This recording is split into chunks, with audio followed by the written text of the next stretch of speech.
존경하고 사랑하는 국민 여러분, 이석현 국회 부의장과 선배 동료원 여러분, 그리고 국무위원 여러분, 안녕하십니까? 새정치민주연합 남인순 의원입니다. 박근혜 정부가 준비된 여성 대통령을 내세웠기에 기존 정부와는 다른 국정 철학과 소통 감수성을 기대했습니다. 그리고 여성과 아동 청소년의 삶도 좀 나아질 줄 알았습니다. 하지만 초고령 사회, 인구 절벽을 앞두고도 보육과 저출산, 고령화 문제 해결을 위한 새로운 비전과 획기적인 대책을 찾아볼 수 없습니다. 준비된 여성 대통령은 허구였습니다. 총리 앞으로 나오십시오.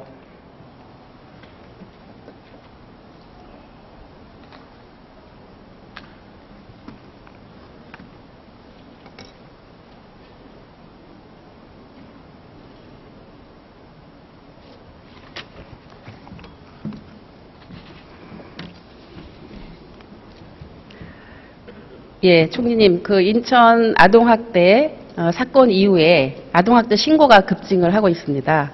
알고 계시죠? 예, 알고 있습니다. 사실은 전체 아동학대 사건 중에서 어린이집의 아동학대 사건 약 3% 정도에 불과합니다. 그렇지만 이제 하루 종일 어린이집에 아이를 맡겨야 되는 부모들의 입장에서는 굉장히 불안합니다. 한신대학교 산학협력단의 영유아 돌봄 기간 학대 관련 그 연구 보고서에 따르면 어린이집에서 보육교사의 아동학대가 발생하는 주 원인이 직무 스트레스와 과다한 업무 등인 것으로 밝혀졌는데 알고 계십니까? 예, 대충 그런 걸로 알고 있습니다. 네. 예. 이런 상황에서 CCTV 설치를 의무화한다고 해서 아동학대가 사라질까요?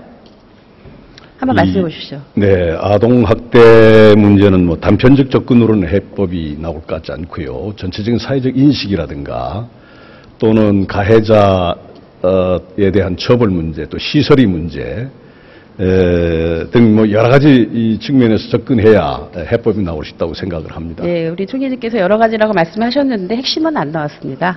핵심은 안 나왔는데 화면을 한번 보시죠. 화면을 한번 띄워주시기 바랍니다.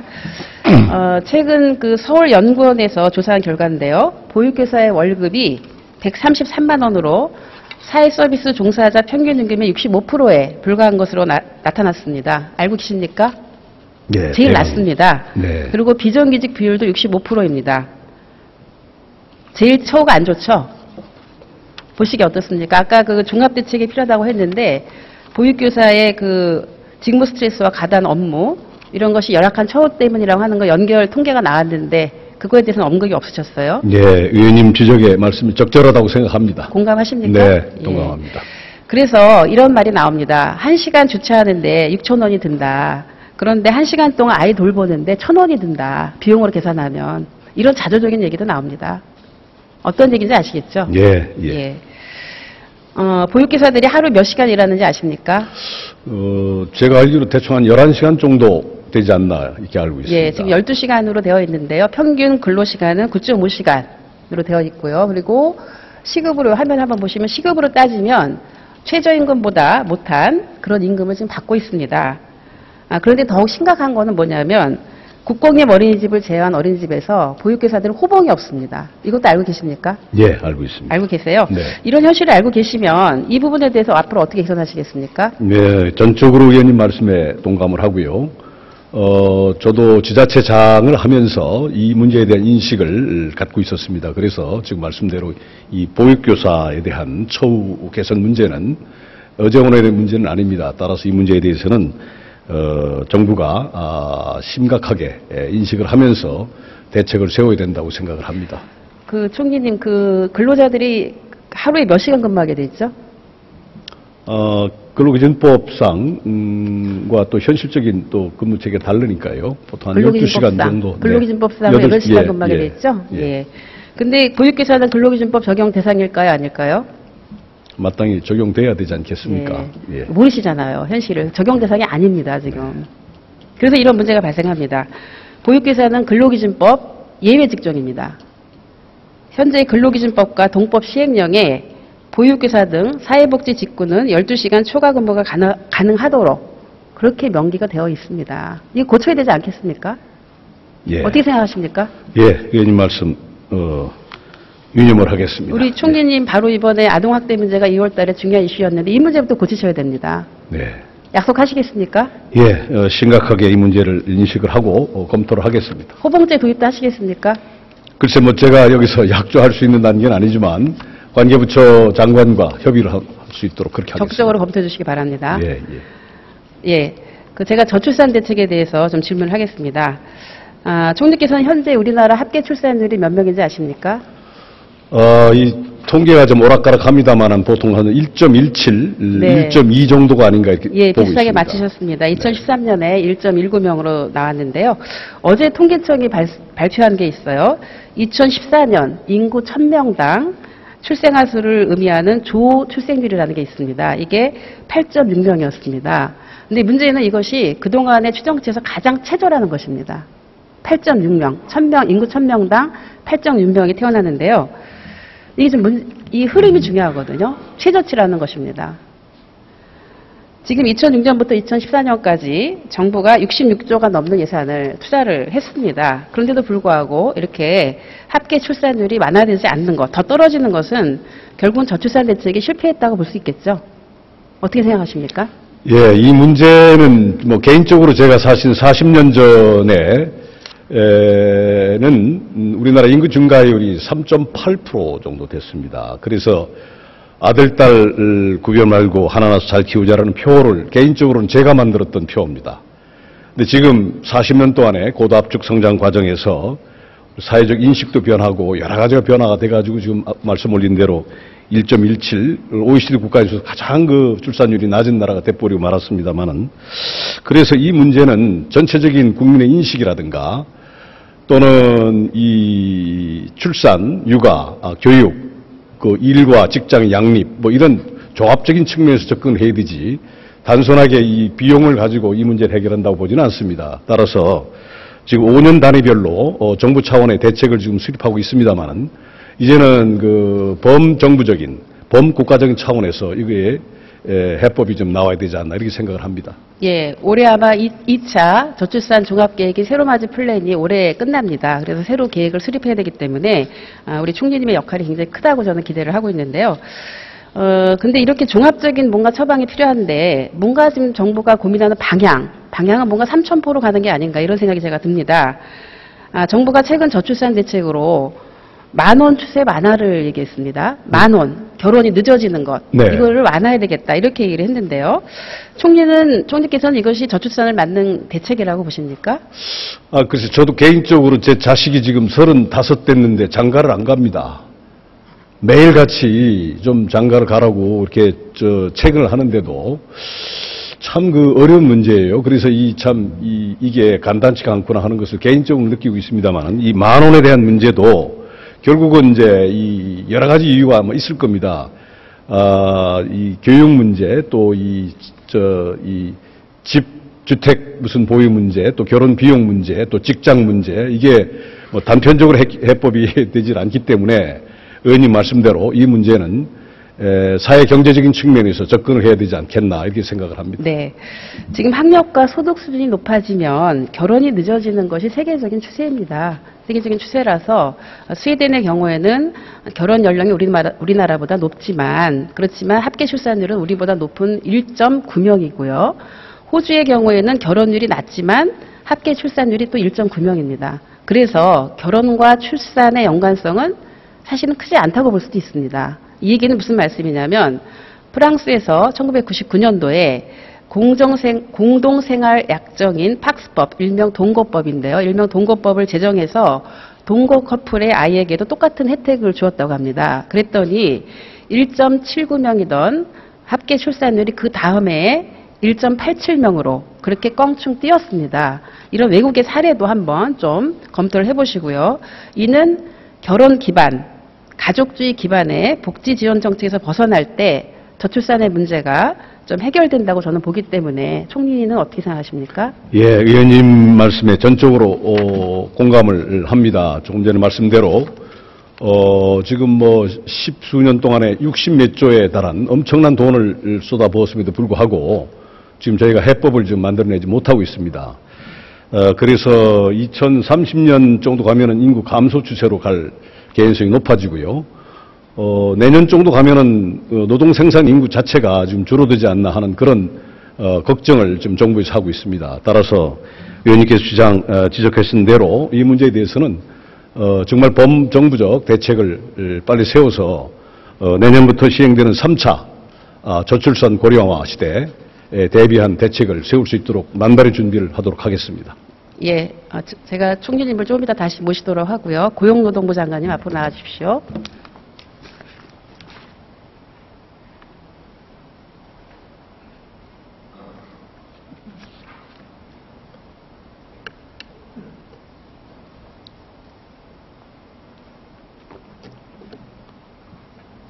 예, 고용노동부 장관입니다.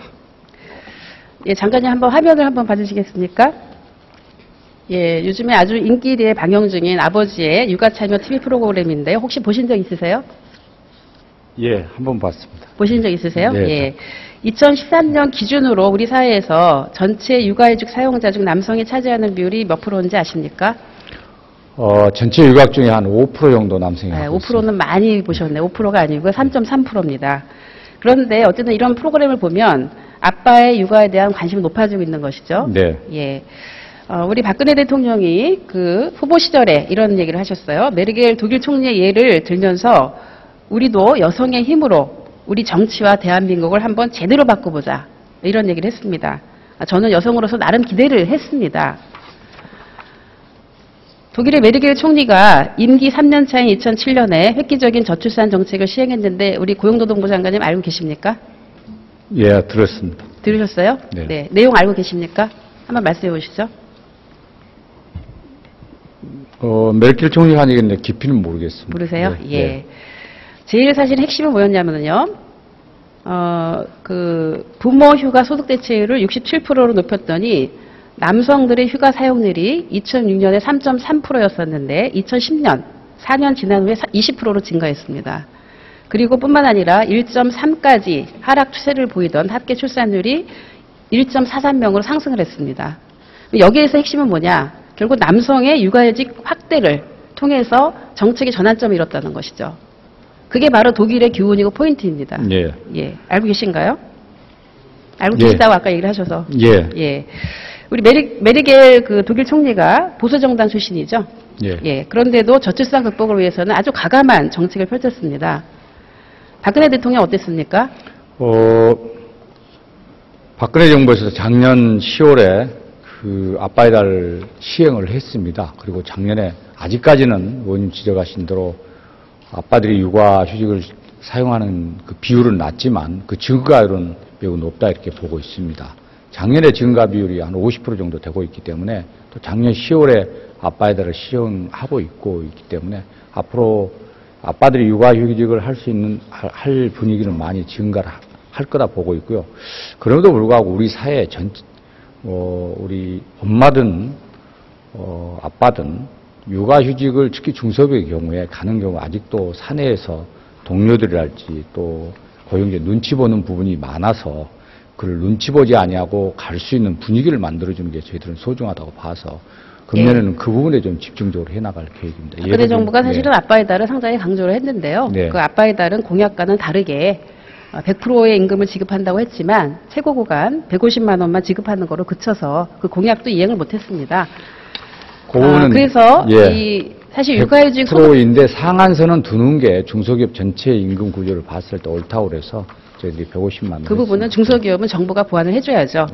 그 육아휴직 소득 대체율을 사실은 높이는 게 독일의 기운입니다. 지금은 이제 40%로 돼 있는데 앞으로 70%까지 확대하자 이런 주장이 있는데 이거 어떻게 생각하십니까? 저희들이 이제 결국은 육아휴직을 하면서도 일과 가정에 양립을 하도록 해주는 게 저희들은 소중하다고 봐서 그래서 이제 육아휴직보다는 육아계 근로시간 단축을 할 수 있는 쪽으로 좀 유도를 하려고 그럽니다. 그래서 육아휴직을 할 경우는 통상임금 40%를 정부가 지원을 하지만 육아계 근로시간 단축을 하게 되면 2년까지 할 수 있도록 하고 그때는 통상임금의 40%에서 60%로 높여주려고 합니다. 예를 들면 급여를 300만 원 받는 분이 4시간 일하고 4시간 육아를 할 경우에는 급여가 이제 그 60% 통상임금 보존을 하기 때문에 230만 원까지 받을 수 있도록 이렇게 하고요. 그리고 이제 또 전환형 육아휴직 외에 또 근로자들이 필요하면 전환형 시간 선택제를 활용할 수 있기 때문에 엄마 아빠가 동시에 사용하게 되면 육아기의 근로시간 단축 2년 또는 전환형 근로시간 단축 1년에서 엄마도 3년 쓸 수 있고 아빠도 3년 쓸 수 있다 이렇게 본다. 제도적으로는 우리나라 육아휴직에 관련된 제도는 나름의 정비를 했다 이렇게 보고 있고요. 문제는 이 부분들이 기업에서 정착제도로 하는 부분이 저희들이 가장 중요하다고 봐서 좀 전에 설명드린 대로 말 그대로 눈치법을 기업 내에 없애고 또 하나 금년부터는 이제 임신을 하게 되면 정부가 건강보험공단에서 50만 원 지원은 고음만 카드를 이렇게 발급을 합니다. 그러면 고음만 카드를 발급받은 근로자 개개인에 대해서 우리가 이제 정보를 이렇게 확인하고 당사자와 회사에 대해서 가급적 출산휴가나 육아휴직 법에 보장된 부분을 활용할 수 있도록 권고도 하고 때로는 저희들이 지도를 해나갈 계획입니다. 예, 수고하셨습니다. 네. 다시 그 총리님 나와 주십시오.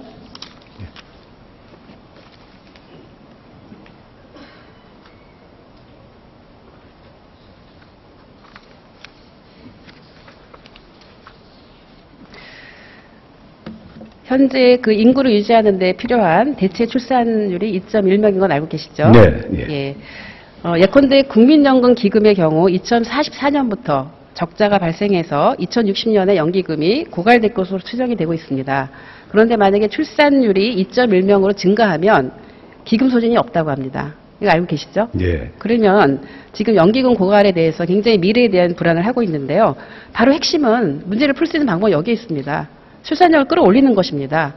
그래서 거기에 관련해서 연기금의 어떤 사회적 투자를 저출산과 고령화 사업으로 유도하는 방안, 이런 방안도 있다고 생각하는데 어떻게 보십니까? 예, 저는 뭐, 아이디어 상으로는 대단히 좋은 아이디어라고 동의를 합니다. 지금 말씀대로, 현재와 같은 출산율로 가면은 정말로 국가적 재앙이 올 수 있을 정도로 심각합니다. 따라서 지금 의원님께서 주장하시는 그런 문제를 포함해서 다각적으로 한번 시도해 볼 만한 예, 생각이라고. 적극 검토를 해주시기 예, 바랍니다. 한번 검토를 해보겠습니다. 예, 이어서 다음 질의하겠습니다. 건강보험료 부과체계에 대해서 질문하겠습니다. 지난해 생활고를 기관해서 동반 자살한 송파 세모녀는 이렇다 할 소득이 없었음에도 불구하고 매달 5만 140원의 보험료를 내야 했습니다. 송파 세모녀가 생활 형편과 동떨어진 보험료를 낸 까닭은 현행 부가체계가 불공정하고 불합리하기 때문입니다. 총리, 그 종합소득 500만 원 아래라는 이유로 성과 연령, 자동차에 건강보험료 부과하는 나라 있습니까? OECD 나라 중에? 제가 거기까지는 파악을 못하고 있습니다. 없습니다. 네. 우리나라가 유일합니다. 네. 이런 엉터리 부가체계 때문에 많은 국민들이 고통을 당하고 있는데요. 이 엉터리 부가체계를 개선해야 된다고 생각하는데 총리의 견해는 어떻고 언제까지 개선하시겠습니까?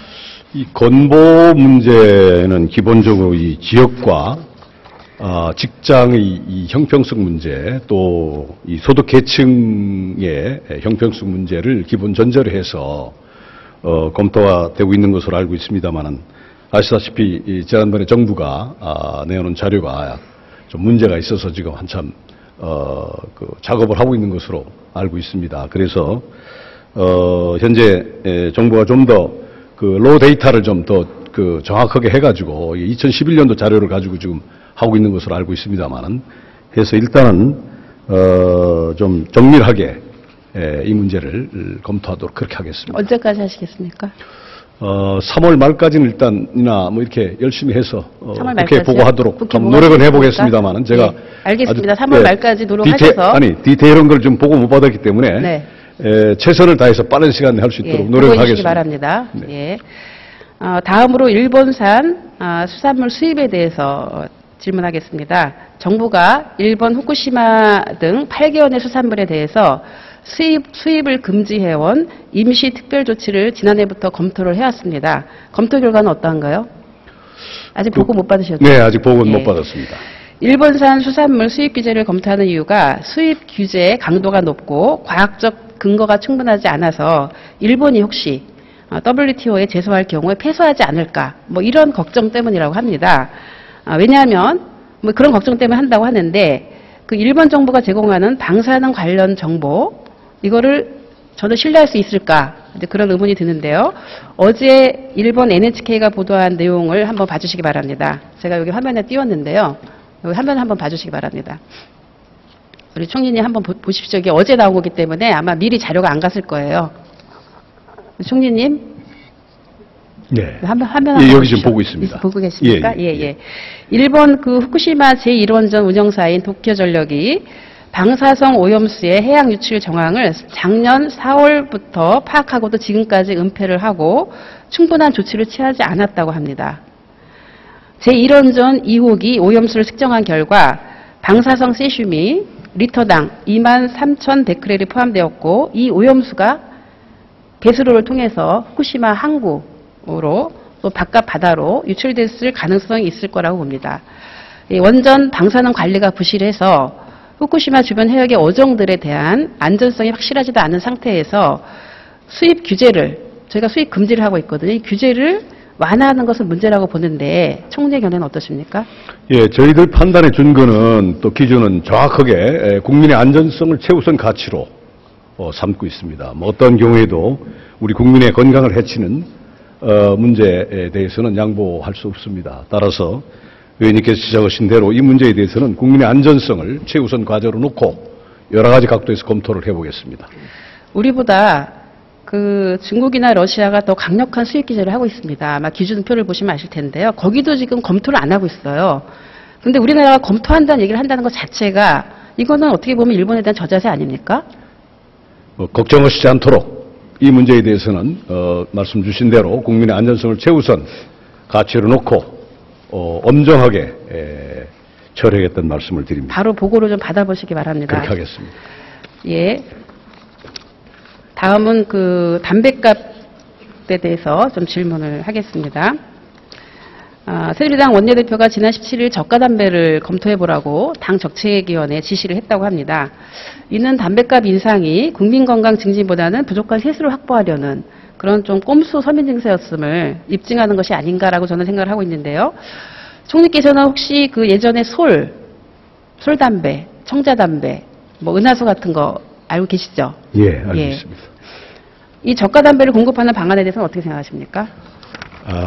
이제 원래 이 담배값 인상할 때 저희 여야가 합의해서 인상을 했습니다만 그때 기본적으로 저희가 정책적 목표는 국민의 건강 문제를 우려해서 인상을 했던 것으로 기억이 됩니다. 따라서 이 문제에 대해서는 뭐 저가다 고가다는 문제를 떠나서 우리 국민의 건강을 어떻게 하면은 증진시킬 것인가 하는 문제에서 판단을 해야 된다고 생각이 되고요. 다만 그것이 너무 과도하게 국민들한테 재정적 부담을 들었다는 측면에 대해서는 대단히 송구스럽게 생각을 합니다. 예.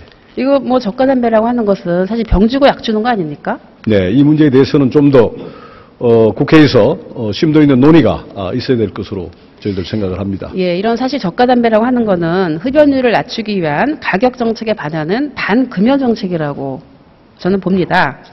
그렇게 생각하시죠? 네, 뭐 그런 측면도 없지 않아 있다고 생각이 됩니다. 예, 우리나라 세금 중에서 가장 역진성이 큰 세금이 담배세인 건 알고 계실 거고요. 오죽했으면 어르신들이 20만 원도 안 되는 기초연금 대부분을 담배세로 뺏어가는 불효정권이라고 이런 말씀하세요.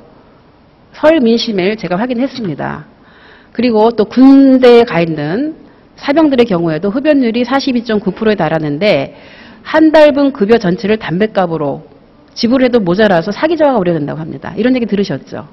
예, 듣고 있습니다. 그래서 이런 담뱃값 인상으로 많은 그 분들이 어려움을 겪고 있는데 저가 담배로 국민을 우롱할 것이 아니라 지난 대선 때 증세를 하지 않겠다고 약속하지 않았습니까? 박근혜 대통령이.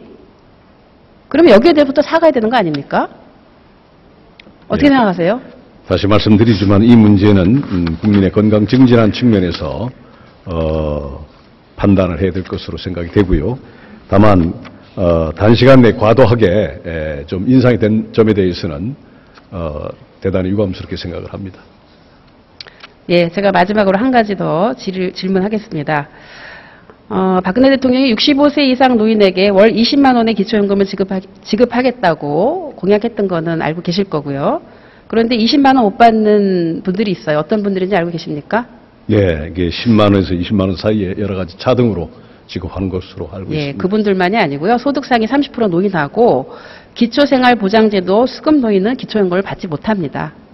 줬다 뺏고 있는 거 알고 계십니까? 네.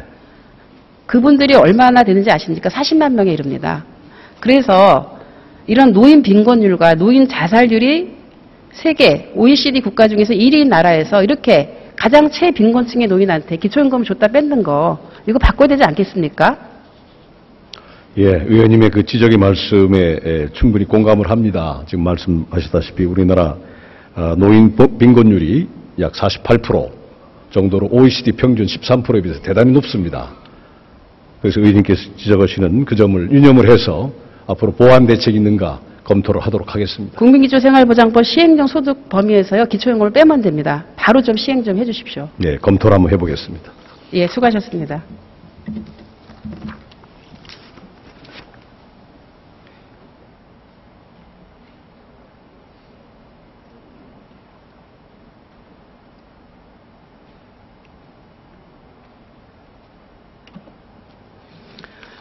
존경하고 사랑하는 국민 여러분, 집권 3년차를 맞은 박근혜 정부가 국민 절망의 시대가 아닌 국민 행복의 시대를 원한다면, 그리고 준비된 여성 대통령임을 인정받으려면 시대적 과제인 저출산 고령화 문제 해결을 위한 특단의 조치를 취해야 한다고 생각합니다.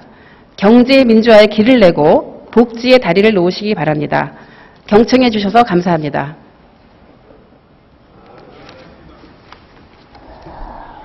네, 남인선 의원 수고하셨습니다.